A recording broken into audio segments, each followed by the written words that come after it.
Hey, good afternoon. Scott Luton and Greg White with you here on Supply Chain Now. Welcome to today's live stream. Greg, how you doing? I'm doing great. I can't believe we are going to talk about this particular topic finally, but I'm really excited about this. This is a really cool partnership, and I think it's good for people to learn from.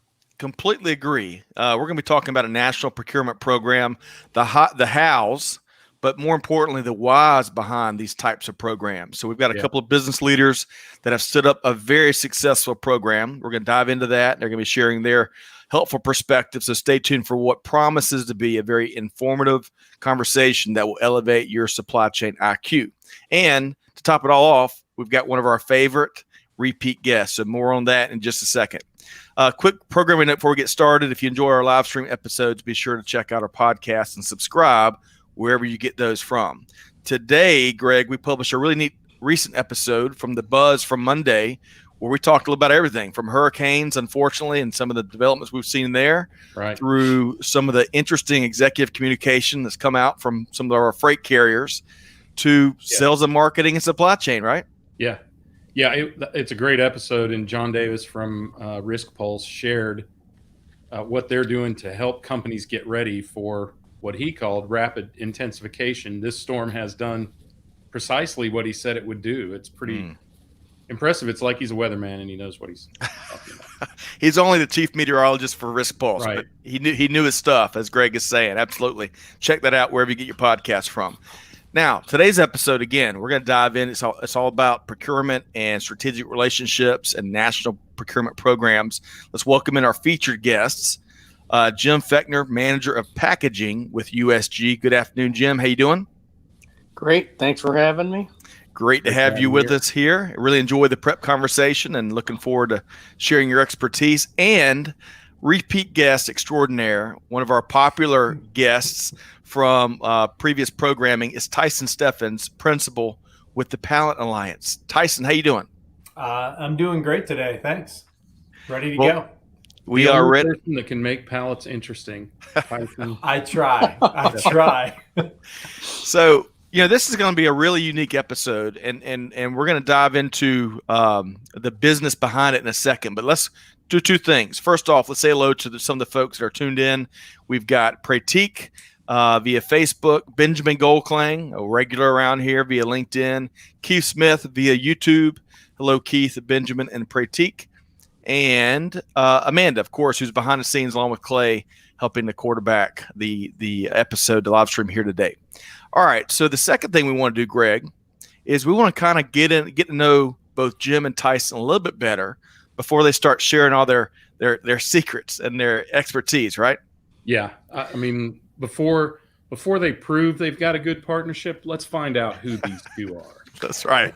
So, Jim, let's start with you. Tell us a little about yourself, and then we'll talk about your role in USG in a moment. Okay. I have been with USG for 30 years in about 3 weeks coming up. Also, but I have 35 years of procurement and sourcing experience. Whether it was with another company before this one, but pretty much my entire career has been with USG.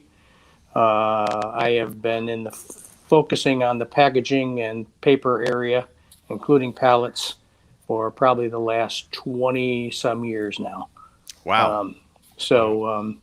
And we handle basically national supply agreements and sourcing for roughly, let's just say 40 some locations throughout US and Canada we're responsible for. So is that that long tenured at USG? Is that part of the culture? Is that common? It's pretty common. I would say it's a little less common today. Just I suppose there's probably various reasons why, but no. I mean, there's lots of folks that have been there for 20 plus years. And I'm one of them. What an asset. Outstanding. Well, let's switch over to Tyson, Greg.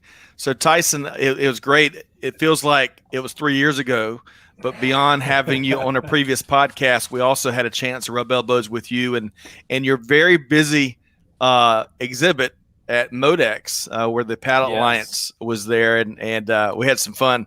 But that was just March. Can you believe that? Yeah, it seems like it was a long time ago. Light years ago. Well, tell us. So you're in North Carolina now, but where are you from? Right. Where are you from? Let's refresh our audience. Where are you from, and tell us about the Pallet Alliance a little bit. Okay. Yep. Grew up in a small town in Ohio called Newton Falls. Went to school to be an engineer, and then actually went to US Gypsum. I was an engineer over there for about 5 years, and actually became acquainted with Jim Fechner and his buying programs before I actually physically met him.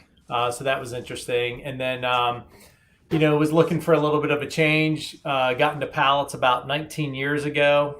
And a little over a year ago, with a couple of my coworkers, we purchased Pallet Alliance, so that we now own it.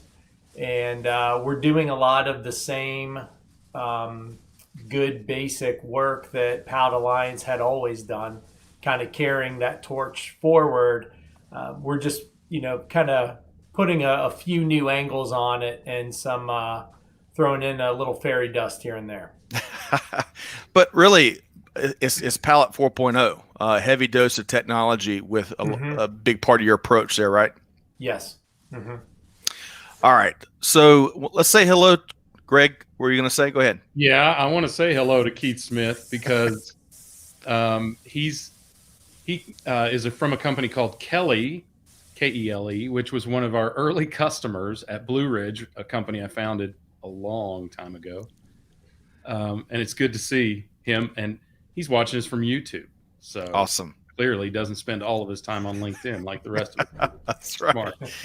Keith, good afternoon. Yeah, good to see you. So before we pass the baton to Greg, and we're going to dive into this, I think what's going to be a really enlightening conversation around these national procurement programs. Let's say hello to Himanshu, who's tuned in via LinkedIn. Great to have you here.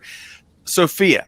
So Sophia has been with us on several live streams. Right. Boy, does she make a splash with some of her summaries from the past webinars we've done and one of the live streams. So she's going to be Jim and Tyson. You'll have to be on your toes, because Sophia will be looking and waiting for your expertise you're going to share here today. So Sophia, great to have you. She is a live stream reviewer, so you better be good. That's right. This is my first podcast too. So yeah. Can we start over? Finally, great, Jim. That's right. Y'all gonna be we're no concerns on our end. Finally, Syed, who we joined, he and his fellow podcast co-host in Pakistan a week or two ago. Syed, I hope this finds you well. Great to have you here via Facebook. And Christ Hatuba is tuned in via LinkedIn, so great to have you. All right, Greg, let's dive into this unique partnership they have here. Yeah, we teased this a little bit at the beginning of the show, but some of the discussions we've had pre-show are really about the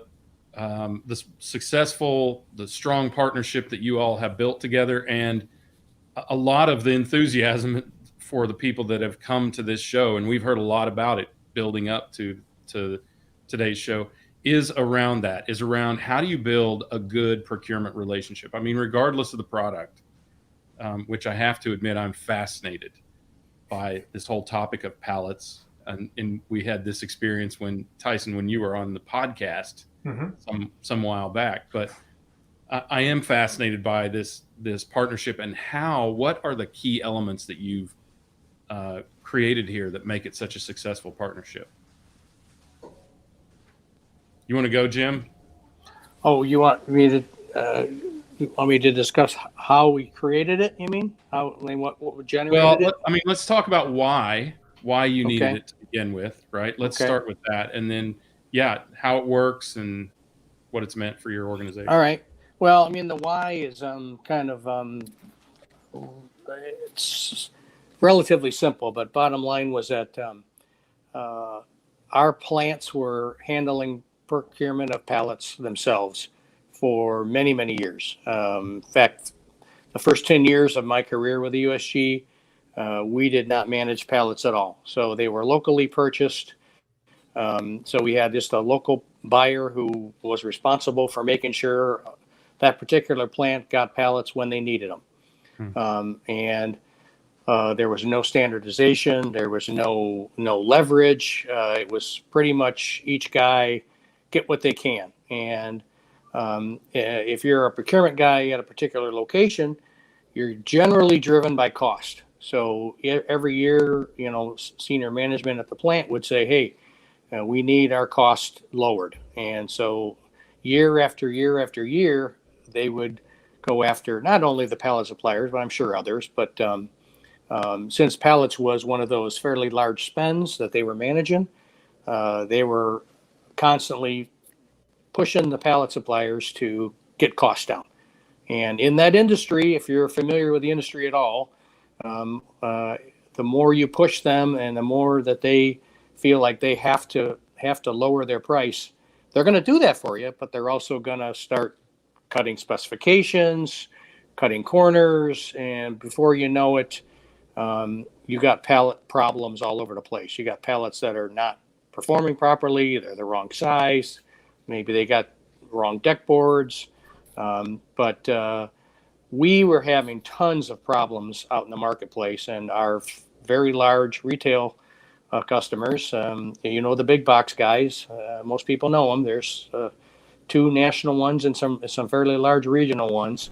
Were basically telling us that we had huge liability because we had pallets that were failing and product that was falling over, and so we needed to fix something real fast.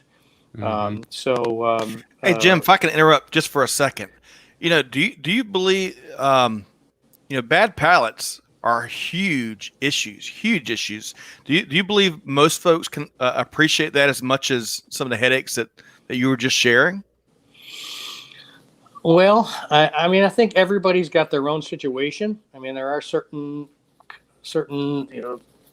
manufacturers out there that may not necessarily need a high quality pallet. Maybe their product is very lightweight product, or in that particular case. But in general, yes, I think pallets are kind of overlooked in many locations. That a lot of companies just buy them because they're necessary, they're required, and don't really think about what the opportunities are there. Quite frankly, I was in that same boat. First 10 years of my career, I never once even considered a pallet, never even thought about it, and was told one day, you're going to run our pallet program. And I literally learned from scratch. Well, what I love, and I'll interject one more time, Greg, if I can, is how Tyson talked about how Jim's reputation, he learned of his reputation before they even did business together. I mean, Jim, that's testimony to how fast of a learner and then applier that you were once they tapped you on the shoulder. I love that. Well, and this is, what USG does is drywall. It is all at once one of the most durable products and at once one of the most delicate products as well, because as soon as it is compromised, it is toast, right? Yep. So I can see finally now, thanks to Tyson and he being on our 3rd broadcast here, I can see the value in that. But I can tell you that I, like Jim and like some of the people he's described, when I was purchasing product, when I was in merchandising and supply chain and retail, I didn't give a tinker's damn about the pallets, right? But the truth is, and Tyson explained this to us, the truth is that has a lot to do with the deliverability and the quality of your products. So that's my soapbox about pallet. But I think it is. Your question, Scott, and to Jim's point, it is a bigger deal than people get, right? Yeah. And it's it's a big deal when Agent Orange and that other chain from North Carolina, when they say you've got a problem, that's when it really becomes a big deal. Yeah, good point. Yeah. And I think a lot of times with the pallet too, because it is necessary, it's not something that a plant has an option for. There are costs associated with getting the product onto the pallet and out the door, and they never really dive in and consider those. So that's where a lot of the savings comes from. Yeah. So Jim, share a little bit about, you shared why you needed to do it, but share a little bit about how you attack that problem. And this is probably, Tyson, where you guys will tag team a little bit. Yeah, we probably can. I'd say, as I told you before, we got 40 some locations, and the vast majority of them use pallets. So, we basically internally, first of all, we gathered all of our data. Who's buying what where? What do they use? Where do they use it at? What types of sizes do they have? Who their suppliers were? That was our first attack because, I didn't even know who to really talk to be quite honest with you. So we gathered all that data, and we found that actually Pallet Alliance showed up in several of our locations already. So that obviously caught our attention. And then they weren't the only ones, to be honest with you. I mean, there's, when you do an RFP, you've obviously got to do your due diligence. But after talking to them and running some trials at one of our plants, we found very quickly that they were a solution. And I made a fairly large presentation to a huge group of people in the company, senior management, executives within USG. And after that, they said, let's sign the agreement, let's go. So it was pretty much right after that, we started going and attacking one by one, going after locations and looking for opportunities. And I think one of the major differences in that process from what is typical is that US Gypsum didn't just say, I want lower prices, get a smaller number in the box. They had a goal. They had an idea of what they wanted to achieve. We didn't act like a lot of standard brokers where we wanted to buy them the same exact thing and see if we could beat a vendor up to get it at a lower price. And there was a real, confluence of what they wanted, what we could get from the market for them, and we matched those two up. So at the end, they weren't left with a landscape that looked substantially the same, but for 2 cents less. They ended up with all of their plants having pallets redesigned, having standardization, and they saved money to boot. I love that.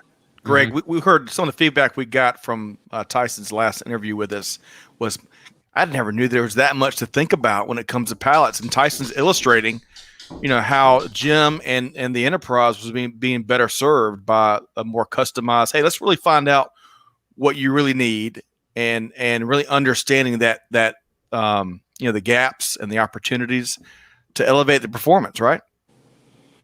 Yeah, and I agree. And I think that's the mature approach, right, that Jim was able to take, that I think is part of the lesson here. Can't believe we're already to lessons at this point, but we are. I mean, part of the lesson here was solve the problem first, then worry about who does it, and then worry about at what cost, right? Because just the number 40, that's a big elephant to eat. Yeah. Right. Yeah. And I think there is some, it is nice that there were some vendors that were already working with multiple locations and that sort of thing. But Jim, tell us a little bit about, I'm curious about how you went about this process. I mean, did you first attack trying to unify the types of pallets that were used, or did you first focus on quality or first on vendor? How did you kind of attack that problem for 40 locations? Did you get all that, Jim? I think we're having Murphy's Law is alive and well. So yeah, sorry. With can you hear me now, guys? Yeah, we got you. Yeah, sorry. I got disconnected and I got back in a little bit. So again, I apologize. Pretty quick.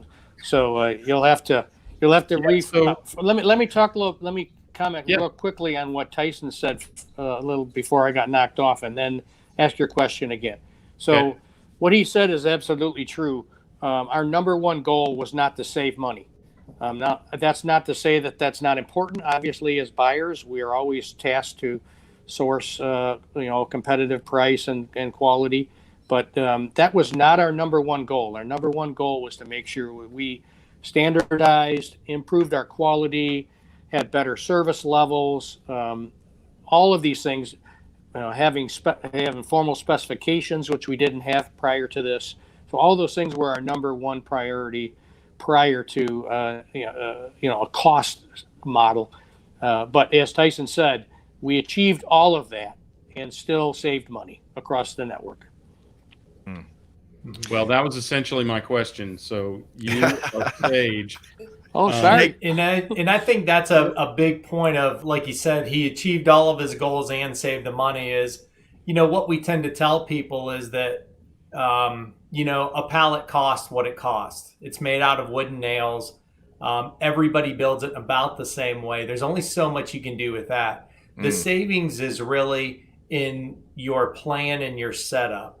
It's in the standardization. It's in the redundancy between plants, the resiliency that you build into the pallet supply chain. Because at the end of the day, that pallet is going to cost about the same from every good buyer out there. It's what did you do behind the scenes to set up the structure and the program. That's where the money's at. Love that. Hey, Greg, let me say hello to a few folks. By the way, Benjamin Goldklang just said, "Who knew the world of pallets was this in depth? Supply chain IQ is raised." Love that. I didn't either, Benjamin, and I had the same kind of reaction that you did. Right. Hey, real quick, want to say hello to Davin, who's also tuned in via LinkedIn Live. Our dear friend John Buglino is tuned in via LinkedIn. Great to see you here, John. Rahul, Marie Hurst is tuned in via LinkedIn. Great to have you back with us, Marie. And of course, our Jam King or Queen, Sylvia from Charleston, South Carolina, who use old pallets for, it looks like, repurposing them in our garden. So great to have all of you. And let me put one more question out there. So we're talking about national procurement programs, successful national procurement programs. This one happens to focus on pallets. But to our audience, if y'all have been a part of those national enterprise-wide programs, drop some comments in there and we'll get your take too. All right, Greg, let's keep driving into this relationship. Yeah, I'd love to get your perspective, Tyson, from the outside, sort of looking in. I mean, you were only working with a few of the facilities. Tell us what you found when you got there and how you addressed the problem with Jim, and how did you get it to where it is today? I think, the situation with USG in terms of what their situation was pretty typical. And like Jim said, usually people at the local level are buying pallets. And that's not their specialty. Their specialty is doing something else. This is just something they have to do. Sometimes it's a buyer, sometimes it's a foreman, whatnot. And they're really reliant on a local pallet supplier who may or may not know really what is needed. The other danger is that local pallet supplier is only going to offer solutions that they can build. Right? If they're a softwood manufacturer, they're not going to offer you a hardwood solution. If they build new pallets, they're not going to offer you a remanufactured pallet. And so what you often find is there were problems in the past, and the first step at that solution was the wrong step. But then you keep following those steps, and you've taken the left fork in the road when you should have taken the right. And now you're way far down the rabbit hole. You can't even kind of see where you've been. And so that was the situation, I would say, at most of the plants and what we typically find. And that's where we're kind of backing everything out, evaluating everything from a fresh standpoint. And that's why we kind of act like a specialized buyer / cross-functional operations group and start at, okay, listen, what are you shipping? What are your goals? What is it that you need to achieve? And then let us apply our expertise and our knowledge of what the pallet industry can actually provide you reliably and come up with several different options and several different plans. And sometimes optimization is a very big goal for a company. Sometimes it's reduction of SKUs, incorporating multiple pallets on one footprint. Whatever that is that they need, that's what we need to know up front. And then we can go in and do it. And a lot of that is actually going to the customer site, talking to the operators that use the pallets every day, and really asking them, because they're the people that know what works and what doesn't work. They're the people that have to buy into the solution. And that's one of the nice things, working with US Gypsum. And like, if you go to a plant with Jim, he works in a tower in Chicago, but you can go to Oklahoma and he knows 5 of the guys on forklifts by first name, and they're actually happy to see him, which makes my job makes my job a lot easier. I haven't caught him paying them off before we get there yet, but I'm still looking for it. And that's called Venmo. And I thought he was texting on the way to the plant. There you go. And and really a big part of what we do is that on the ground presence. Not everybody that works in our space makes the trip. Talking to the operator, being willing to ask the operator, hey, what do you want? What if I did this? Do you think that would work? And working through that process with them to try to get buy-in up and down the chain as much as possible. Yeah. So we've got our first question, Greg, but I don't want to. I know you've got a follow-up comment there, so I'll hold. Yeah, Jim, I'm just curious because it sounds like that was almost a consulting as well as a product provision process. I mean, how much interaction was there? I mean, with your team and with Tyson's team to kind of put this program together? It sounds pretty significant. Oh, it was very collaborative. There's no doubt about that. And we certainly included, when we went to a location, the plant manager was aware that we were there. The operations manager was there. Like Tyson said, we'd go down and talk to the foreman.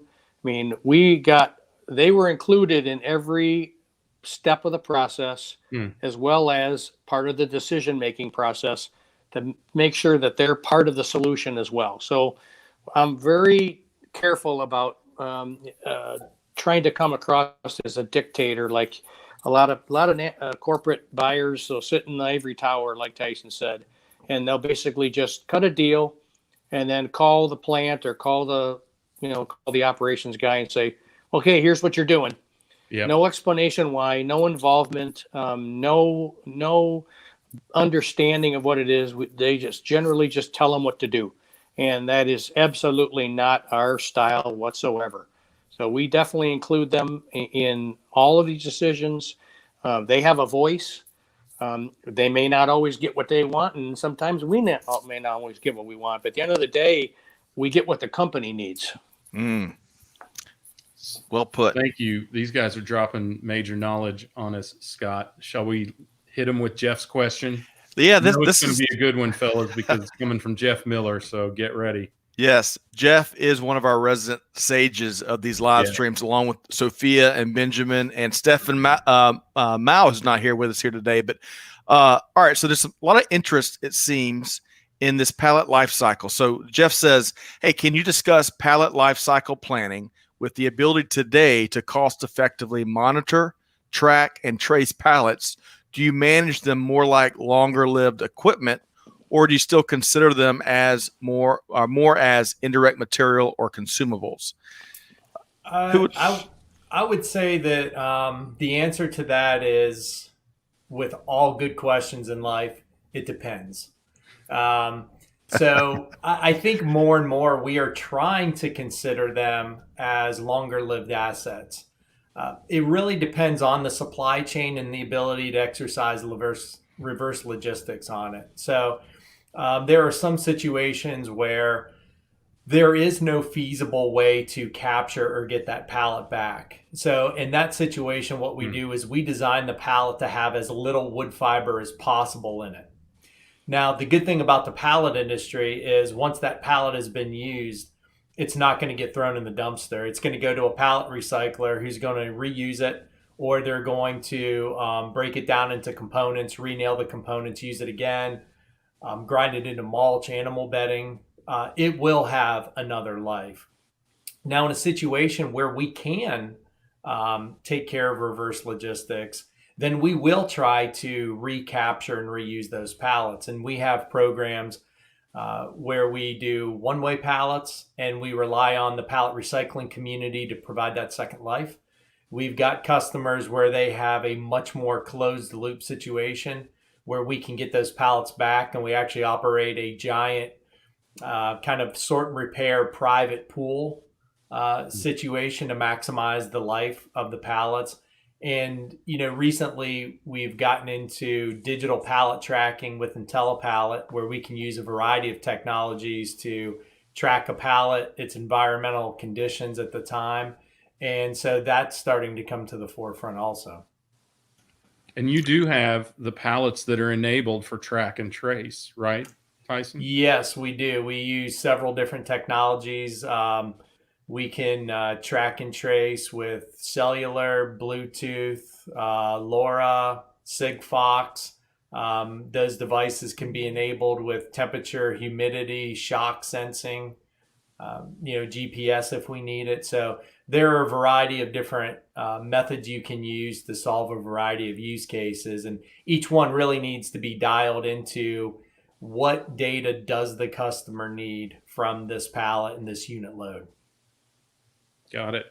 So Scott alluded to this a little bit earlier, and I'm curious, particularly from your perspective, Jim, when you think about national or even global procurement programs, what lessons should our audience take away from this that apply to a procurement program, regardless of what the product or regardless of who the partner is? I mean, I can think of a few, but I'd love to hear what your thoughts are. Well, I mean, I think one thing that could apply to almost anything is that no matter how long you've had a program in place, there's always opportunity to keep looking for reductions, optimization, improvement.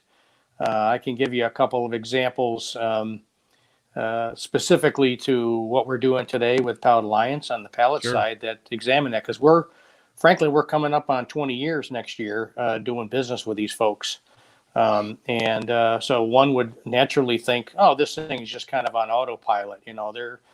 There's nothing more to do, but there's constant evolution. I'll give you one quick example. We've got a particular product that's been going on the same size pallet for close to 20 years. But over the past several years, we've actually begun implementing a lot of automation as far as stacking product onto our pallets. And what that's basically created is an opportunity for us to use a smaller size pallet, because the automation actually allows for better and improved stacking on the pallet. And so we are getting close right now to implementing this across the network, where we have all of our plants transitioning to a smaller pallet, and smaller means less wood, and that means lower cost. Mm-hmm. So that's one example I could give you. Another one would be a real quick one is, we acquired a new company out in California. Several years back, we began an operation where we were looking to resolve some of the problems they were having. And this operation happened to be building their own pallets 100% right on site. Wow. These are folks that obviously are not professional pallet builders. And they were basically building one style pallet all day long, no matter what was going on the pallet, no matter what size it was. And Tyson and I spent a couple of weeks out there visiting, understanding what they're doing. And we began a process of implementation where they are now buying pre-made pallets for them.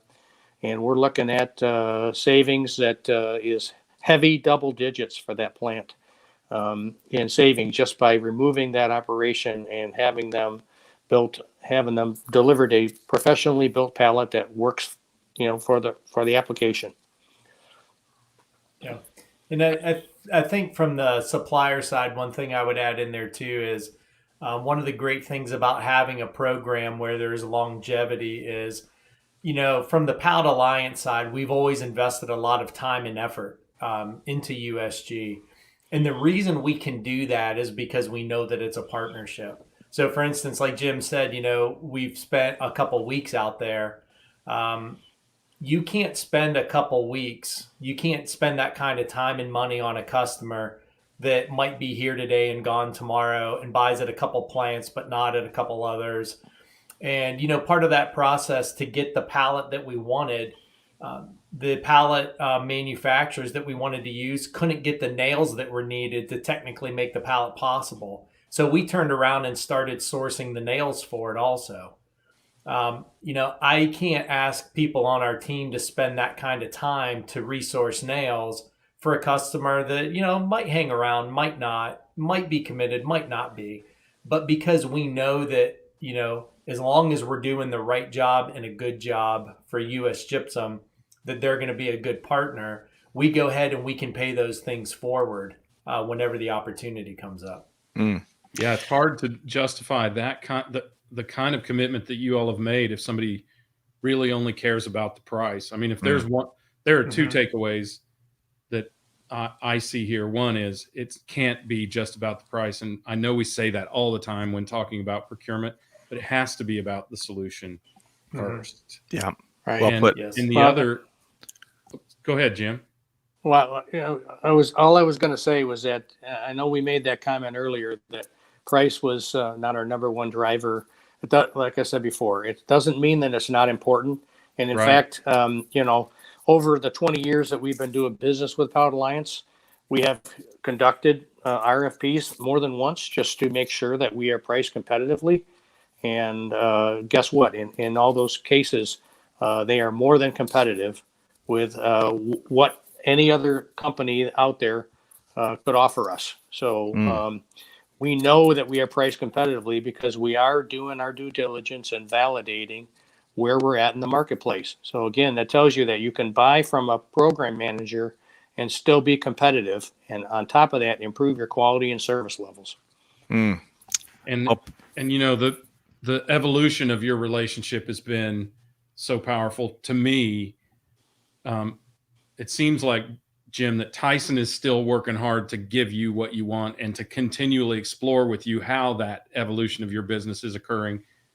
And it's obvious here because I can't think of a single time that we've had both a supplier and a procurement manager on the show at once. It's obvious that you have at least fairly transparent relationship, right? That you are sharing needs and abilities with one another that, create some vulnerabilities in the relationship that you both need to be aware of and sensitive to. Yeah. Excellent observation. All right. We've got a lot more interest in this, not only the relationship, but also the pallet. So, and Tyson, this was to be expected based on the feedback we had, on your earlier appearances. So Sophia asks, for the smart pallets and other alternatives you mentioned, Tyson, what are some of the main challenges you face to implement these solutions? I would say that right now, the main challenge in implementing that solution is that it's a product that's never really been available before. So many people that could gain a lot of benefit from it don't actually know that it's available yet. Also, a lot of them don't know fully how to optimize the result for themselves. So also, before the pallet industry is heavily focused on the collaboration of buyers and operations folks, where the IntelliPallet is more of an appeal to a CIO or some sort of information technology director.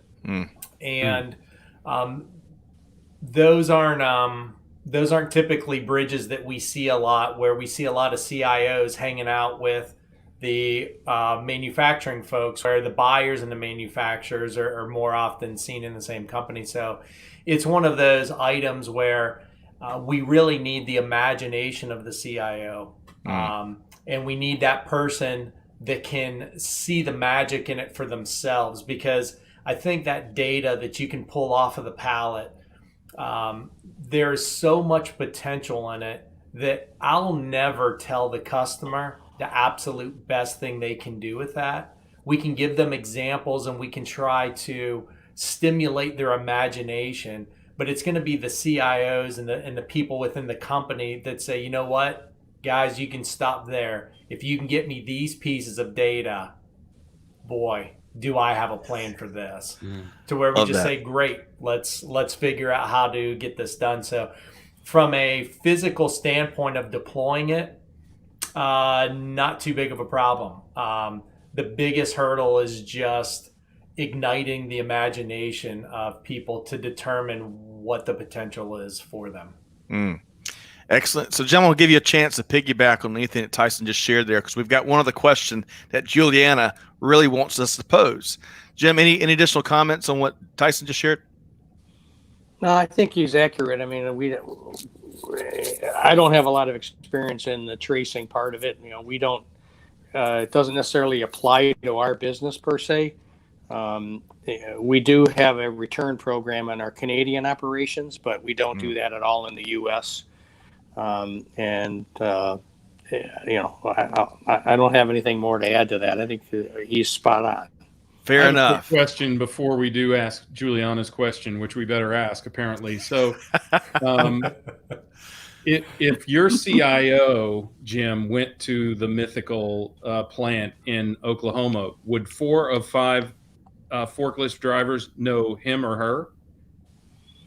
That is a really good question. I think the point is made, right? I mean, you are so much more connected to the operations of the business, right? And that is a big part of the hurdle for some of this technology, is that so many people that are in and do stay, Jim, in the ivory tower, right, in the corporate office, they don't know exactly how the product is being used at ground level, right? Mm-hmm. All right, let's ask Juliana's question. All right. So, hey, by the way, good afternoon, Juliana. Great to have you here with us via LinkedIn. So she wants to know, does cutting the cost not call for a decrease in the quality of the pallet, or is it's pallets, so quality isn't a problem? So Tyson, I bet you've gotten this question. That I'm fine. I'm fine. We can Take keep a going. deep breath, Tyson. Great question, Juliana. Yeah, good question. I feel like I just got my heart stomped on a little bit. I'll make it. Go on without me. Save yourselves. No, oftentimes, and really where the meat of our programs are, and this was what took place in US Gypsum, is that through redesign, we're able to bring wood fiber out of the pallet by using the wood fiber that is in the pallet properly. And this comes down to it's a lot of basic mechanical engineering, wood science, and that's picking the right materials in the right dimensions to do the job that needs to be done. And I would equate it maybe something that's more applicable for a lot of people is, we see bicycles now. Bicycles are so much lighter now than they were. And basically an $800 bicycle today would way outperform a $3,000 bicycle from 10 years ago. And it's really about better materials used in a more efficient manner. So no, we can decrease wood consumption often and maintain the quality of the operation of the pallet. And yes, the quality of the pallets does matter. And think of Jim's product, 50-pound, 5-gallon pails of joint treatment in a rack at Home Depot. If that pallet breaks and those pails fall down, that's a serious safety concern. It's a safety concern for his employees in the plant. And from a monetary standpoint, every pail that gets damaged on the way to market is a lost opportunity. So. Yep. Great answer. And I could piggyback on that too, because again, a lot of times folks that are not pallet experts or really don't understand pallets, for instance, we had many situations where a plant was buying a particular pallet size, and they always think that, the thicker the lumber, the better it is. So they would wind up with a pallet that had, for instance, heavy top deck boards, but spread way far apart because they couldn't afford to buy a pallet across the deck. We basically would come into some of these locations, redesign them, and they'd have, instead of I'll just use it for an example, 11/16 board and we would switch that into a full 1/2 inch, but spread it across the entire deck. And that pallet actually performed better than the original one, but just an untrained eye, a guy would look at that and go, well, that pallet's cheaper. That's not going to work. It's going to fail. And in fact, we've proven that not only does it, match, but it's better. It's actually better. We have a lot less problems with it. So one of the other things that often can reduce cost without reducing quality is economies of scale. And instead of 40 locations sourcing independently, now you have 40 locations sourcing centrally, or probably most of them, and probably for most of their pallets.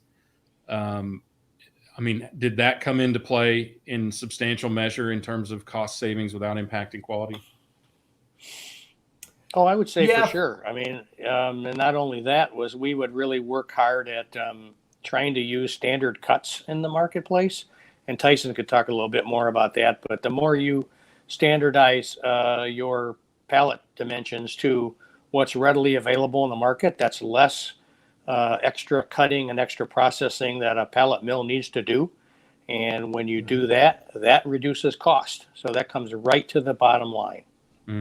Yep. Yeah, that reduces cost. And also what it does is it makes more manufacturing locations possible sources, which increases competition when we go out to buy for US gypsum, as well as that's also something that kind of runs in the background for us, where by doing that, we're actually de-risking their supply chain as well, because what we've done is we've standardized several plants up and down the East Coast, for instance, on one of their high volume pallets. So should there be a fire at a pallet shop somewhere in Georgia, we can actually immediately turn around and divert pallets from New Jersey down there. And we don't need to call anybody to ask them if they'll work. The people, down there don't need to wonder about it. We know, we have the design. We know what machines they have. We know how their machines operate. And we know that this pallet will run on that machine. Ship it. Love it. So we blink and we're almost at the top of the hour, and there's so much more to this relationship. If we could, as we kind of move into wrapping up with Jim and Tyson here, can y'all both just share, if folks are looking to establish this forward-looking relationship, national procurement program like y'all have clearly done here, and Jim, sounds like it's central to your approach in general. Give us a tip or two, whether you're speaking to the shippers, so to speak, or the suppliers. What's a key thing to keep in mind as they look to stand up similar programs? And Jim, let's start with you. Well, I think there are a few key things that I would suggest. And number one, really understand the commodity. Understand how you use it, how it applies to your operation, not only from an operational standpoint, but from a cost standpoint. Really get a good baseline of data so you understand where you're benchmarked at. And then do your due diligence and assess what's available out there. And that's just, and again, we keep going back to price, but don't just look at price. Look at what these guys can offer you as far as an overall program, whether it's packaging or pallets or whatever. But you've really got to know what's driving your operations and what's going to drive your cost to where they meet your budgetary needs. Great stuff there, Jim. Tyson, what would you say? Yeah, I think one of the main things for us is, we're looking for good customers, just like good customers are looking for good partners, And I think one of the important things for our clients with us is what helps us do the best job for them is, kind of like Jim, where they're very straightforward. They're very open about what it is that they need to try to accomplish and let us figure out how to get there. I always equate it to, if they cart me into the hospital and they're about to operate, I'm not going to tell the doctor how I'd like the operation to proceed. They're the expert. I'm here to benefit from your expertise. And that's what Jim will do. He'll say, hey, I've got a plant or I've got a product this is what we want to accomplish in the end. Within a week, can you get back to me with a plan on how to best do this from the pallet side? And he answers questions. And so that's the main thing I would say is look for people where you can have two-way discussions. You can share information back and forth, and use each other as a resource to move forward together. It's not a one-way street. Love that, man. All right, so want to say hello to a few folks. Kevin, we're not going to be able to get to your question here as we're wrapping up this interview, but great question about economies of scale for small batch manufacturing. Hope White, great to have you here via Facebook. And I love that there's some David and Juliana are kind of talking about some of the things in the comments that Jim and Tyson, both of you've spoken to. So no shortage of passion in this live stream. All right, so Greg, a lot of good stuff. Jim, how can folks connect with you and learn more about USG? I am on LinkedIn. I am also on Facebook, but LinkedIn is probably the best way to connect to me. And of course, my email is pretty straightforward. It's my first initial, last name at USG.com. So those would probably be the best ways to reach out to me. Outstanding. Straightforward. All right, Tyson. When you're not sleeping in booths at Modex. But we said to our audience, it makes me sound like such a hobo. We'll post that picture. Yeah, that's right. I should add a little color commentary. So Tyson was messing with us a little bit, and as we all left our booths at Modex, he snuck into our traveling studio and took some snapshots. Had a lot of good fun with that social media. All right, so Tyson, how can they connect with you and the powerful team at the Pallet Alliance? The best way is they can email me at tyson@tpai.com, or they can visit our website at www.tpai.com. It is just that simple. Jim. Tyson and Jim, I mean, really not taking anything away, because it's really tough to find the right partner that you got. That there's so much, I mean, what we heard here today, so many kindred spirits on how you view these types of strategic relationships, and to stand it up and then for it to be still delivering, 20 years later, as Jim put it, not on autopilot, but it's delivering in a true bottom line fashion. It's testimony. We'll have to have y'all back as we dive a little deeper next go round. But thanks so much to Jim Fechner, manager packaging with USG, and of course our dear friend Tyson Steffens, principal with the Pallet Alliance. Y'all have a great afternoon, and we'll talk with you soon. Yeah, well done. Thank you much. Take care.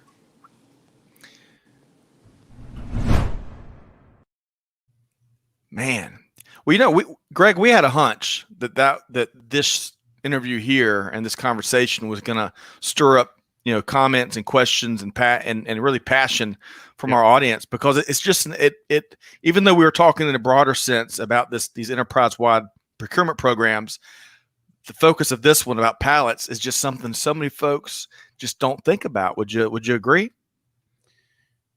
Yeah, I think there were a lot of lessons here. One is that you can say stimulate the imagination and pallet in the same sentence. I don't know if everyone caught that, but Tyson actually said that they attempt to stimulate the imagination of their customers on how to solve the problem. The other, I think the big lesson here, the procurement lesson, is no one can make you do anything. And therefore the transparency, the openness, the collaboration, the partnership that those two people showed in their relationship that has lasted 20 years in procurement. That to me is the number one lesson, is that transparency and trust and collaboration, even vulnerability is important in those relationships. And the reason that it's safe to do that is because you have one word in your vocabulary that allows you to do that. And that word is no. If it ever doesn't work for you, you can say no. No one can make you take a particular deal. And that's a lesson that I think, it's a very simple concept, but I think that's a lesson that sometimes we need to get back to basics. Yeah. Think about how we build these relationships and why it's not dangerous to do so. Well put. I love, again, I go back. I love how Jim's got a reputation for putting these types of great win-win. I hate that's cliche, and these types of relationships aren't cliche, but that really is what it is. Yeah. And he sounds like maybe he can write a book at some point after 30 years at USG. Holy cow. All right. So as much as we love that conversation, we're going to have to start to wind today's live stream down. Love all the great questions and the comments from, that they keep coming. I love Sophia came, new hashtag pallet lovers. Love that. All right. So, but we have got to pay the bills here at Supply Chain Now, and we've got a couple of great events that we want to make sure our audience is aware of, right? So, well, this is a great event. First of all, because Six River Systems is one of the big players in the industry, and they're bringing on folks from Shopify, which is the biggest, a $120 billion company. So, well, I can't tee it up any better than that, other than Flow. In this case, Flow 2020 is all about the future of logistics, operations, and warehousing. As Greg mentioned, Six River Systems, it's their users conference, and it's free. There's no charge to attend. It covers it's 2 days in September. It is smart, Greg. Groups like this, they're willing to give back and give folks a chance during challenging times to develop and grab market intel and network a bit and get better at what they do, more informed at what they do. So we've got the link to sign up in our show notes. Y'all check that out. As Greg mentioned, it's great keynotes, including a couple senior leaders with both Six River Systems and Shopify, the dominant player in the market.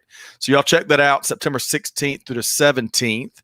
And then, Greg, we've got a new one, right, from our dear old friends at Reuters Events. Yeah. So the Supply Chain USA this year, it's virtual. Usually it's in Chicago. Would love to have dropped by Jim's place and have him take us out for a Gino's East pizza. But we're going to have to do it virtually. Maybe he can send it to us on dry ice. But this is a great organization. Incredible speakers. You know, when I say incredible speakers, I'm going to start with number one in my book, and that's Sandra Mcquillen. The EVP and Chief Supply Chain Officer at Mondelez. She's been on the show a couple times. Unbelievable talent in terms of supply chain, inspirational. We're going to be speaking, and of course we're going to be talking with the CEO of Arlo Foods, which is a Danish company in Northern Europe that is a co-op doing some amazing things, and always interesting to hear from what people love to call affectionately the shipper side, right? People who are making and delivering and selling the products. So, this thing is packed with keynotes. Greg Lemkel, which we talked about, Lineage Logistics on one of the last buzzes. They're the dominant player in cold chain, which is an absolute critical component of global supply chain, especially in the years to come. Yankee from Tractor Supply, who's got explosive growth right now. You can't throw a dead cat and not hit either a Tractor Supply store or one that's being built. Always can rely on Greg White for putting it in a colorful visual manner. I love that, Greg. But y'all check it out. They're offering a complimentary taster pass, and I'm not exactly sure all the ins and outs there, but we've got the direct link in our show notes. And some folks have already been jumping on there and taking advantage of that free pass or whatever version of that. So check that event out. And that's going to be coming to you 7th and the 8th of October. So you got some time there. Yeah. All right, Greg, great show. We're partial. Tyson's a great friend. We got so much great feedback on his earlier appearances. We knew that him and Jim on today's live stream would bring it. I love the questions we got from the audience. It really helped accentuate some different nuances of their partnership, right? I'm with Jeff Miller. That was cool. And with Ben, how could that possibly be cool, right? I mean, we were talking about pallets and procurement, and I think if we have done anything this week that should have raised people's supply chain IQ, this should be it. Yeah. There's a lot of practical knowledge there. It was real life from both sides of the relationship, which is fantastic because when you got them both in the room, it's not just lip service.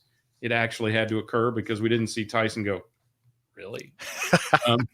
So you know that it's really happening, and you can see that the way those two gentlemen interact with one another, that it is a very successful relationship, and you can always learn from that kind of thing.